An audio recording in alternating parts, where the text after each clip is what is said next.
అభ్యర్థుల జాబితాలు చిచ్చురాజేశాయి. ఆశించిన టికెట్ రాకపోవడంతో అసంతృప్తి జ్వాలతో రగిలిపోతున్నారు నేతలు. కొందరు కారు దిగేస్తున్నారు, ఇంకొందరు హస్తం పార్టీకి హ్యాండ్ ఇస్తున్నారు, మరికొందరు కమలం పార్టీకి గుడ్ బై చెప్పేస్తున్నారు. టికెట్ కోసం గోడ దూకేస్తున్నారు. అటోళ్లు ఇటు, ఇటోళ్లు అటు అవుతున్నారు. ఎన్నికల వేళ ప్రధాన పార్టీల్లో మార్పిళ్ల గోల తీవ్ర గందరగోళానికి దారితీస్తోంది. పార్టీల్లో వలసలు సలసలా కాగుతున్నాయి. ఇంతకీ ఏ రాజకీయ చిలక ఎటు ఎగిరిపోతోంది? ఏ తోడు లేని వేళ ఎవరిని నమ్ముకుంటోంది? తెలంగాణలో ఎన్నికలు సమీపిస్తున్న కొద్దీ జంపింగ్ జిలానీల సీజన్ జోరందుకుంటోంది. ఇప్పటికే ఆయా పార్టీల్లో అభ్యర్థుల ఫస్ట్ లిస్టులు చిచ్చుపెట్టాయి. దాంతో అసంతృప్తులు ఇతర పార్టీల్లో టికెట్ కోసం ప్రయత్నాల్లో నిమగ్నమయ్యారు.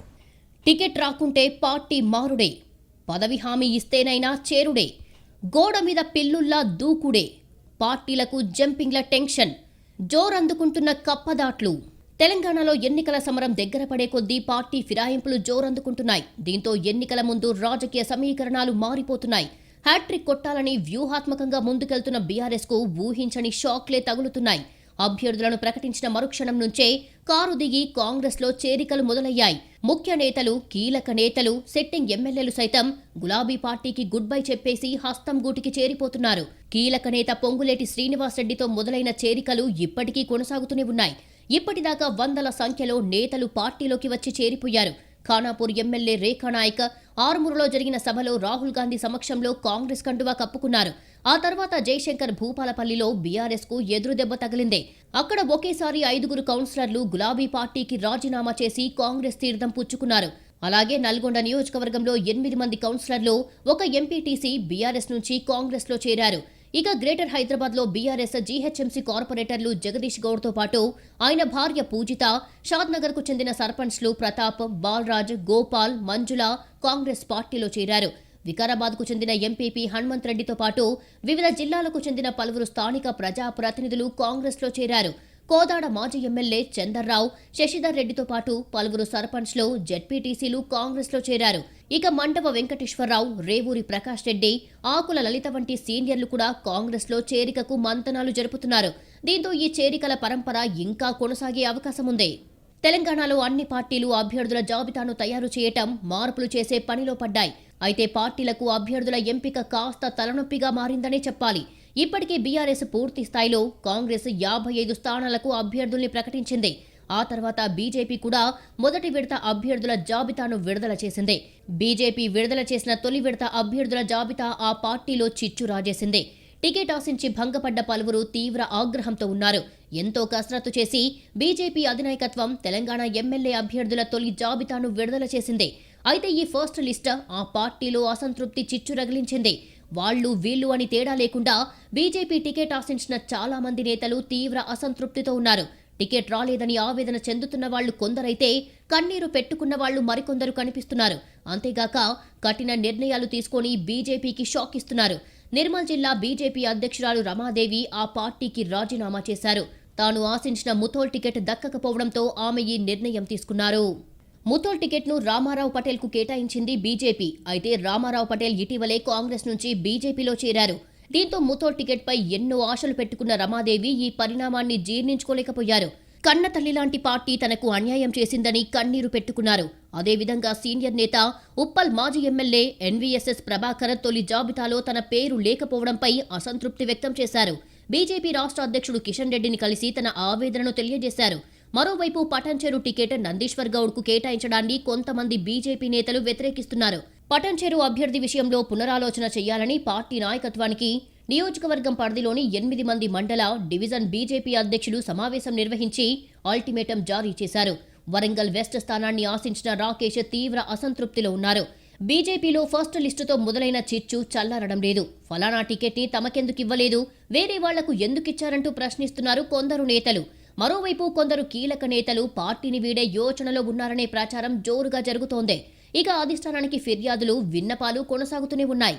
మొత్తం 52 మంది పేర్లతో బీజేపీ తొలి జాబితా విడుదలయ్యింది. ఇందులో టికెట్ ఆశించిన కొందరి పేర్లు లేవు. ఇంకొందరికి వాళ్లు ఆశించిన చోట వేరొకరికి టికెట్ ఖరారయ్యింది. దీంతో వారు అసమ్మతి రాగాలు వినిపిస్తున్నారు. టికెట్ దక్కని వాళ్లు ఆవేదనతో పార్టీకి రాజీనామాలు చేస్తున్నారు. అధిష్టానం నిర్ణయంపై ఆగ్రహం వ్యక్తం చేస్తున్నారు ఇంకొందరు నేతలు. పార్టీ మారితే ఎలా ఉంటుందా అని అనుచరులతో మంతనాలు జరుపుతున్నారు మరికొందరు. 2 మాజీ కౌన్సిలర్లు, 2 జిల్లా స్థాయి నాయకులు పార్టీ మారుతున్నట్లు సమాచారం. కేవలం బీజేపీలో ఉన్న గ్రూపు తగాదాల వల్ల విసిగిపోయిన నేతలు కాంగ్రెస్ గూటికి చేరేందుకు చర్చలు పూర్తి చేశారని తెలుస్తోంది. ఇలాంటి పరిస్థితుల్లో అసంతృప్తుల్ని పార్టీ అధినాయకత్వం ఎలా బుజ్జగిస్తుందనే చర్చ జరుగుతోంది. క్రమశిక్షణకు మారుపేరుగా ఒకప్పుడు బీజేపీ ఉండేది. కానీ నేడు ఉన్న కొద్దిపాటి మంది నాయకుల మధ్య 3 గ్రూపులు, 6 కొట్లాటలు అనే మాదిరిగా తయారయ్యింది. వీటి పట్ల అసంతృప్తిగా ఉన్న కొంతమంది బీజేపీ నాయకులు పార్టీ మారేందుకు రంగం సిద్ధం చేసుకున్నట్లు సమాచారం. పరిస్థితి చూస్తుంటే అసంతృప్తుల వల్ల బీజేపీకి గట్టి దెబ్బే తగిలే అవకాశాలు ఉన్నాయి. కోమటిరెడ్డి రాజగోపాల్ రెడ్డి కూడా బీజేపీని వీడి కాంగ్రెస్లో చేరబోతున్నట్టు ప్రచారం జరుగుతోంది. మునుగోడుతో పాటు ఎల్బీనగర్ సీటును రాజగోపాల్ రెడ్డి అడుగుతున్నట్లు సమాచారం. దీనిపై అధినాయకత్వం స్పష్టత ఇవ్వడం లేదు. మొదటి జాబితాలో తన పేరు లేకపోవడంతో కోమటిరెడ్డి రాజగోపాల్ రెడ్డి అసంతృప్తితో రగిలిపోతున్నట్టు తెలుస్తోంది. ఇక గోషామహల్ ఎమ్మెల్యే రాజాసింగ్కే మళ్లీ టికెట్ కేటాయించడంతో ఆ స్థానాన్ని ఆశించిన విక్రమ్ గౌడ్ నిరాశకు గురయ్యారు. అదేవిధంగా మాజీ ఎమ్మెల్సీ మోహన్ రెడ్డి బీజేపీకి రాజీనామా చేశారు. రాజీనామా లేఖను ఆయన పార్టీ రాష్ట్ర అధ్యక్షుడు కిషన్ రెడ్డికి పంపించారు. అలానే నర్సాపూర్, రామగుండం, ఆదిలాబాద్లోనూ ఇలాంటి పరిస్థితి కనిపిస్తోంది. టికెట్ల విషయంలో పార్టీ నాయకత్వం అనుసరిస్తున్న తీరును ఆ పార్టీకి చెందిన చాలా మంది నేతలు తప్పుపడుతున్నారు. బీఫామ్ ఇచ్చేలోపు పునరాలోచన చేయాలని అధిష్టానాన్ని కోరుతున్నారు. అలాగే అధికార బీఆర్ఎస్ పార్టీలోకి చేరికలు జరుగుతున్నాయి. వివిధ పార్టీల నుంచి బీఆర్ఎస్లో జాయిన్ అవుతున్నారు. కాంగ్రెస్, బీజేపీలకు చెందిన ముఖ్య నాయకులు, కార్యకర్తలు పెద్ద సంఖ్యలో కారెక్కుతున్నారు. బీఆర్ఎస్ ప్రభుత్వ అభివృద్ధి, సంక్షేమ పథకాలకు ఆకర్షితులై గులాబీ కండువా కప్పుకున్నామని చెబుతున్నారు. తాజాగా నల్గొండ జిల్లా చిట్యాల మండలం వెలినినేడు గ్రామంలో కాంగ్రెస్ పార్టీ నుంచి 50 కుటుంబాల వారు బీఆర్ఎస్లో చేరారు. అలాగే నారాయణపేట జిల్లాలోని ధన్వాడ మండలం కొండాపూర్ గ్రామ పంచాయతీ పరిధిలోని దుడుగుతాండాకు చెందిన కాంగ్రెస్, బీజేపీ నాయకులు, కార్యకర్తలు బీఆర్ఎస్ పార్టీలో చేరారు. ఇక ఫలానా అభ్యర్థికి టికెట్ ఇస్తే తాము పని చేయబోమన్న ఆయా నియోజకవర్గాల బీఆర్ఎస్ నాయకులను బుజ్జగించే పనిలో ఉంది బీఆర్ఎస్. మొత్తం మీద ముందు రోజు వరకు ఎన్నికల ప్రచారంలో పాల్గొన్న నాయకులు తెల్లారేసరికి ప్రత్యర్థి పార్టీలో దర్శనమిచ్చేలా ఇప్పుడు జంపింగ్ల సీజన్ నడుస్తోంది. మొన్నటి వరకు పార్టీలో అంతా తామేనని తిరిగిన ప్రజాప్రతినిధులు, నాయకులు ఒక్కసారిగా కండువా మారుస్తున్న పరిస్థితి కనిపిస్తోంది. ఆ పార్టీలో సీటు రాకపోతే ఈ పార్టీలోకి, ఈ పార్టీలో సీటు రాకపోతే ఆ పార్టీలోకి, ఇలా జంపింగ్లతో నాయకులు బిజీగా తయారయ్యారు. ముఖ్య నేతల దగ్గర కొందరు జాయిన్ అవుతుంటే మరికొందరు ఎక్కడికక్కడ స్థానికంగా తమకు అవకాశం ఉన్న పార్టీలో చేరిపోతున్నారు. టికెట్ల కోసం చివరకు ప్రయత్నించిన నేతలు రాత్రికి రాత్రే పార్టీ మార్చేస్తున్నారు. ఎవరు ఏ పార్టీలో ఉంటారో, ఏ కండువా కప్పుకుంటారో తెలియని పరిస్థితి ఉంది. నామినేషన్స్ వరకు మరిన్ని మలుపులు ఉంటాయా? ఈ 6 నెలల్లో పార్టీ మారిన వారెవరు? అధికార విపక్షాల వ్యూహాలేంటి? తెలంగాణ అసెంబ్లీ ఎన్నికలు దగ్గర పడుతున్న కొద్దీ ఒక పార్టీ నుంచి మరో పార్టీలోకి వలసలు జోరందుకున్నాయి. రాష్ట్రంలో పొలిటికల్ ఈక్వేషన్స్ స్పీడ్గా మారుతున్నాయి. ఎన్నికలు సమీపిస్తున్న కొద్దీ ఇది జోరందుకుందే. బీఆర్ఎస్ హైకమాండ్పై అసంతృప్తితో పొంగులేటి శ్రీనివాసరెడ్డి, జూపల్లి కృష్ణారావు, తుమ్మల నాగేశ్వరరావు లాంటి నేతలు కాంగ్రెస్లో చేరారు. అటు మైనంపల్లి హనుమంతరావు కారు దిగి చెయ్యి అందుకున్నారు. కాంగ్రెస్ నుంచి బీఆర్ఎస్లోకి సీఎం కేసీఆర్ సమక్షంలో చేరిన యాదాద్రి భువనగిరి జిల్లా కాంగ్రెస్ అధ్యక్షుడు కుంభం అనిల్ కుమార్ రెడ్డి మళ్లీ కాంగ్రెస్లో చేరారు. సామాజిక సమీకరణాల నేపథ్యంలో తనకు టికెట్ దక్కదన్న ఆందోళనతో అనిల్ హడావిడిగా కారెక్కారు. వెంటనే కారు దిగేసి సొంత గూటికి చేరారు. మల్కాజ్గిరితో పాటు తన కుమారుడు రోహిత్ కోసం మెదక్ టికెట్ అడిగారు మైనంపల్లి హనుమంతరావు. కానీ బీఆర్ఎస్ హైకమాండ్ ఒక్క మల్కాజ్గిరి టికెటే ఇచ్చింది. దీంతో ఆయన కాంగ్రెస్లో చేరి తనతో పాటు కుమారుడు రోహిత్ కు టికెట్ దక్కించుకున్నారు. వీరితో పాటు కూచుకుళ్ల దామోదర్ రెడ్డి, బాలసాని లక్ష్మీనారాయణ, కసిరెడ్డి నారాయణరెడ్డి, శ్రీహరిరావు, నీలం మధు ముదిరాజ్, సరితా తిరుపతయ్య, వినయ్ రెడ్డి, ఆరెంజ్ సునీల్, వేముల వీరేశం, మాజీ ఎమ్మెల్యేలు తాటి వెంకటేశ్వర్లు, నల్లాల బోదెలు, ఆదిలాబాద్కు చెందిన కంది శ్రీనివాసరెడ్డి బీఆర్ఎస్ ను వీడి కాంగ్రెస్ కండువా కప్పుకున్నారు. వలసలు జోరుగా సాగుతున్న వేళ కాంగ్రెస్ కు పొన్నాల లక్ష్మయ్య షాక్ ఇచ్చారు. కాంగ్రెస్ కు హ్యాండ్ ఇచ్చి కారెక్కారు. బీసీలకు అన్యాయం చేస్తున్నారంటూ ఆ పార్టీని విమర్శిస్తూ బీఆర్ఎస్లో చేరారు. అటు మాజీ ఎమ్మెల్యే శశిధర్ రెడ్డి, నందికంటి శ్రీధర్, మెదక్ డీసీసీ అధ్యక్షుడు తిరుపతి రెడ్డి, దేవరకొండలో బిల్యా నాయక్, భద్రాచలంలో తెల్లం వెంకట్రావులు బీఆర్ఎస్లో చేరారు. వీరితో పాటు మరికొందరు నాయకులు కారెక్కారు. రాష్ట్ర స్థాయిలోనే కాదు, జిల్లాల్లోనే జంపింగ్ల సీజన్ ఊపందుకుంది. ఉమ్మడి పాలమూరు జిల్లాలో మాజీ మంత్రి జూపల్లి కృష్ణారావు, ఎమ్మెల్సీ కూచుకుళ్ల దామోదర్ రెడ్డి తనయుడు రాజేష్ రెడ్డి, పెద్దమందడి ఎంపీపీ మేఘారెడ్డి ఎపిసోడ్ తర్వాత కొంతకాలంగా స్తబ్దుగా ఉన్న కాంగ్రెస్లోకి మళ్లీ వలసలు జోరందుకున్నాయి. ఇప్పటికే మాజీ ఎమ్మెల్యే సీతా దయాకర్ రెడ్డి కాంగ్రెస్లో చేరారు. గద్వాల మాజీ ఎమ్మెల్యే దివంగత గట్టు భీముడి కుటుంబం BKR foundation chairman Balakrishna Reddy Congress కండువా కప్పుకున్నారు. ఇలా ఉమ్మడి పాలమూరు జిల్లాలోని కీలక నేతలంతా కాంగ్రెస్లో చేరడంతో ఆ పార్టీ బలం పెరిగింది. ఇప్పటికే ఇతర పార్టీలో ఉన్న నేతలందరూ ఏ పార్టీ చివరి వరకు బలోపేతం అవుతుందో వాటిలో చేరాలన్న ఉద్దేశంతో ఉన్నారు. ఈ ఒక్క జిల్లాలోలానే అన్ని జిల్లాల్లో పరిస్థితి ఇలాగే ఉంది. ఏ నేతకైనా చివరి టార్గెట్ టికెట్ అది దక్కలేదని తెలిస్తే చాలు ప్రత్యర్థి పార్టీలో వాలిపోతున్నారు. అటు ఉమ్మడి ఖమ్మం జిల్లాలో బీఆర్ఎస్ కు షాక్ తగిలింది. ఒక్కసారిగా ఒక మాజీ ఎమ్మెల్సీ, 3 కార్పొరేటర్లు, 2 మాజీ కార్పొరేటర్లు కాంగ్రెస్ లో చేరడం సంచలనంగా మారింది. ఒక్కరోజు ముందు కూడా మంత్రి అజయ్ పర్యటనలో వెంట తిరిగిన వారు కూడా పార్టీ మారిన వారిలో ఉన్నారు. అయితే ప్రత్యర్థి పార్టీల నుంచి కింది స్థాయి కార్యకర్తలను, నాయకులను ఆకర్షించే పనిలో బీఆర్ఎస్, కాంగ్రెస్లు నువ్వా నేనా అన్నట్టుగా ఉన్నాయి. బీజేపీ మాత్రం కాస్త వెనకబడిపోయినట్లుగా కనిపిస్తోంది. ఎన్నికలు సమీపిస్తున్న కొద్దీ గ్రామ స్థాయిలో తమ బలాన్ని పెంచుకునేందుకు పొలిటికల్ పార్టీలు అన్ని రకాల అస్త్రాలను ప్రయోగిస్తూ వస్తున్నాయి. ఈ నేపథ్యంలో గ్రామాల్లో కాస్త పలుకుబడి ఉండే చక్రం తిప్పే నాయకులకు ఫుల్ డిమాండ్ ఏర్పడింది. అధికార బీఆర్ఎస్ పార్టీలో కొనసాగుతున్నప్పటికీ ఆ పార్టీలో సరైన గుర్తింపు తమకు దక్కలేదనే భావనలో ఉన్న లీడర్లే లక్ష్యంగా కాంగ్రెస్ పార్టీ పావులు కదుపుతూ వస్తుంది. అంతేకాకుండా చోటామోటా లీడర్ల డిమాండ్ల పట్ల అభయహస్తం ఇచ్చి మరీ పార్టీలో జాయిన్ చేసుకున్నట్లుగా ప్రచారం జరుగుతోంది. మరోవైపు బీఆర్ఎస్ ప్రభుత్వ వైఖరిపై అసంతృప్తిగా ఉన్న సర్పంచ్లను టార్గెట్ చేస్తూ కాంగ్రెస్ జాయినింగ్స్ ను ఎంకరేజ్ చేస్తున్నట్లుగా తెలుస్తోంది. అయితే అధికార బీఆర్ఎస్ కూడా కాంగ్రెస్ ఎత్తులకు పై ఎత్తులు వేస్తూ పోటాపోటీగా ఆపరేషన్ ఆకర్ష్ మంత్రాన్ని పఠిస్తున్నారు.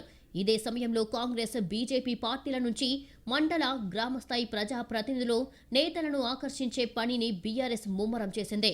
నిజానికి ఎన్నికల నోటిఫికేషన్ రాకముందే వలసలు ఊపందుకున్నాయి. ప్రధాన పార్టీల నాయకులు రహస్య సమావేశాలు, విందులు ఏర్పాటు చేసి పక్క పార్టీల కార్యకర్తలను ప్రసన్నం చేసుకునే పనిలో పడ్డారు. మీకు మేము, మాకు మీరు అన్నట్లుగా పార్టీకి సపోర్ట్ చేస్తే మీకు కూడా సపోర్ట్ చేస్తామన్న ధోరణిలో తమ డిమాండ్లను ఒకరి ముందు ఒకరు ఉంచుతున్నట్లుగా తెలుస్తోంది. మరోవైపు మండల స్థాయిలోని కొద్దిమంది ముఖ్య నేతలు కుల సంఘాల నాయకులతో రహస్య సమావేశాలు నిర్వహిస్తూ వారి సపోర్ట్ను కోరుతున్నట్లుగా తెలుస్తోంది. తమ పార్టీ ఎమ్మెల్యే అభ్యర్థిని గెలిపిస్తే ఇచ్చిన కమిట్మెంట్ పూర్తి చేస్తామని హామీలు సైతం ఇస్తున్నట్లు తెలుస్తోంది.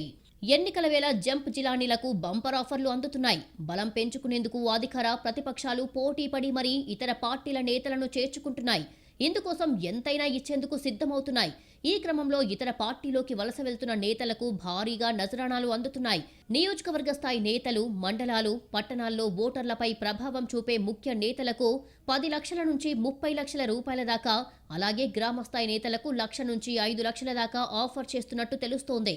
కొందరు కీలక నేతలకు క్యాష్తో పాటు కార్లు, బంగారం కూడా ఇస్తున్నట్టు చర్చ జరుగుతోంది.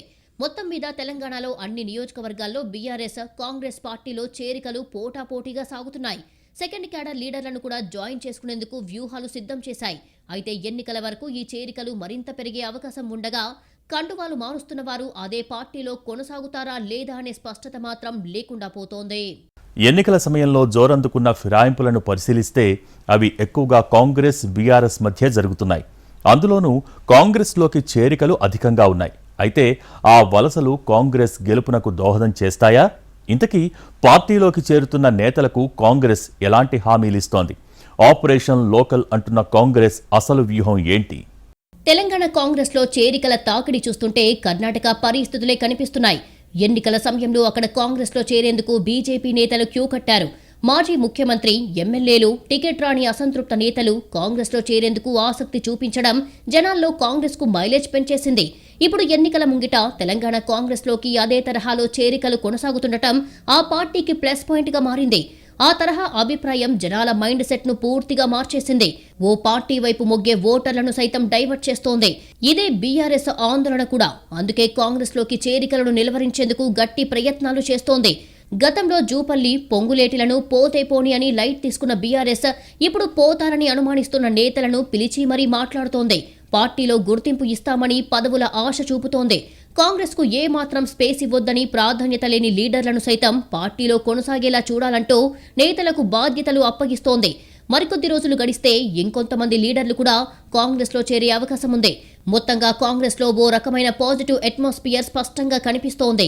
బీఆర్ఎస్, బీజేపీ నుంచి కాంగ్రెస్ లోకి వలస వస్తున్న వారిలో ఎక్కువగా అసంతృప్తి రాగమే వినిపిస్తోంది. పార్టీనే నమ్ముకొని పనిచేస్తున్న తమకు ఆశించిన ప్రయోజనం జరగకపోవడం వల్లే తాము ప్లేట్ ఫిరాయించాల్సి వస్తోందని చెబుతున్నారు. ఉన్న పార్టీలో టికెట్ వచ్చే అవకాశం లేకపోతే ఇంకో పార్టీలో చేరి పొందే ప్రయత్నం కొందరు చేస్తుంటే, గట్టిగా టికెట్ కోసం ప్రయత్నిస్తే ఏదో ఒక పదవి రాకపోతుందా అని మరికొందరు భావిస్తున్నారు. తెలంగాణలో రాజకీయ సమీకరణాలు మారుతున్నాయి. కొంతకాలం కిందటి వరకు నిశ్చలంగా ఉన్న రాష్ట్ర రాజకీయాలు ఇప్పుడు శరవేగంగా మారిపోతున్నాయి. ఒక పార్టీ నుంచి నాయకులు మరో పార్టీలోకి చేరిపోతున్నారు. ఈ పరిణామం ఎక్కువగా కాంగ్రెస్ కు అనుకూలంగా మారిందని విశ్లేషకులు అంటున్నారు. ఆ పార్టీలోకి కీలక నేతలు చేరుతున్నట్టు ఇటీవల ప్రచారం సాగుతోంది. కర్ణాటక ఎన్నికల విజయంతో జోరు మీదున్న కాంగ్రెస్ అదే ఊపులో తెలంగాణలో బలపడాలని ప్రయత్నిస్తోంది. కొంతకాలం నుంచి కాంగ్రెస్ లోకి వలసలు పెరుగుతున్నాయి. గతంలో కాంగ్రెస్ ను వీడి ఇతర పార్టీలకు వెళ్లిన నాయకులు మళ్లీ సొంత గూటికి చేరుతున్నారు. దీంతో పాటు ఇతర పార్టీలోనూ కీలకంగా ఉన్న నాయకులు హస్తంను అందుకుంటున్నారు. తెలంగాణ వ్యాప్తంగా ఈ పార్టీలో చేరుతున్న వారి సంఖ్య ఎక్కువగా ఉంది. బీఆర్ఎస్ కంటే ఈ పార్టీకే జంపింగ్స్ చాలా ఉన్నాయి. వలసలే కాదు, పార్టీని వీడేవారు వీడుతున్నారు. కాకపోతే ఈ సంఖ్య చేరేవారి కంటే చాలా తక్కువగా ఉంది. మరోవైపు బీఆర్ఎస్ పెద్దలు ఇతర పార్టీలోకి వలసలపై ఫోకస్ పెట్టారు. ఎవరు ఉంటారు, ఎవరు పోతారు అనే దానిపై లెక్కలు వేస్తూ డ్యామేజ్ కంట్రోల్ చేసే పనిలో పడ్డారు. నియోజకవర్గాల వారి ముఖ్య నేతలతో ఎమ్మెల్యే అభ్యర్థులు ప్రత్యేక సమావేశాలు ఏర్పాటు చేస్తున్నారు. వచ్చే ప్రభుత్వంలో ప్రాధాన్యత ఇస్తామని, సముచిత స్థానం కల్పిస్తామని బుజ్జగింపుల పర్వం కొనసాగిస్తున్నారు. అయితే అసంతృప్తితో రగిలిపోతున్న నేతలను క్యాచ్ చేసుకునేందుకు ప్రతిపక్ష కాంగ్రెస్ ఆపరేషన్ లోకల్ వ్యూహం అనుసరిస్తోంది. అటు బీజేపీలోకి వలసలు దాదాపుగా ఆగిపోయాయి. ఆ పార్టీ నుంచి వెళ్లేవారే ఎక్కువగా ఉన్నారు. దుబ్బాక, మునుగోడు ఉప ఎన్నికల సమయంలో ఆ పార్టీ వైపు ఎక్కువ మంది నేతలు చూశారు. ఎలక్షన్ వరకు చేరుదామనే యోచనలో చాలా మంది ఉన్నారు. కానీ ఆ తర్వాత ఒక్కసారిగా బీజేపీలోకి వలసలు ఆగిపోయాయి. పార్టీ తెలంగాణ అధ్యక్షుడిగా బండి సంజయ్ని మార్చి కిషన్ రెడ్డిని నియమించడమే దెబ్బతీసిందనే వ్యాఖ్యలు వినిపిస్తున్నాయి. దీంతో బీఆర్ఎస్, బీజేపీ ఒకటేనని భావన ప్రజల్లోకి వెళ్లిందని టాక్. అందుకే రాజకీయ అంశాల కోసం నాయకులు కాంగ్రెస్ వైపు చూస్తున్నారని విశ్లేషకులు చెబుతున్నారు. తెలంగాణలో ఎన్నికలు సమీపించే కొద్దీ రోజురోజుకు వలసలు పెరిగిపోతున్నాయి. ట్విస్టుల మీద ట్విస్టులు ఉంటున్నాయి. ఇప్పుడే ఇలా ఉంటే నామినేషన్ల వరకు పరిస్థితి ఎలా ఉంటుందనేది ఆసక్తిగా మారింది.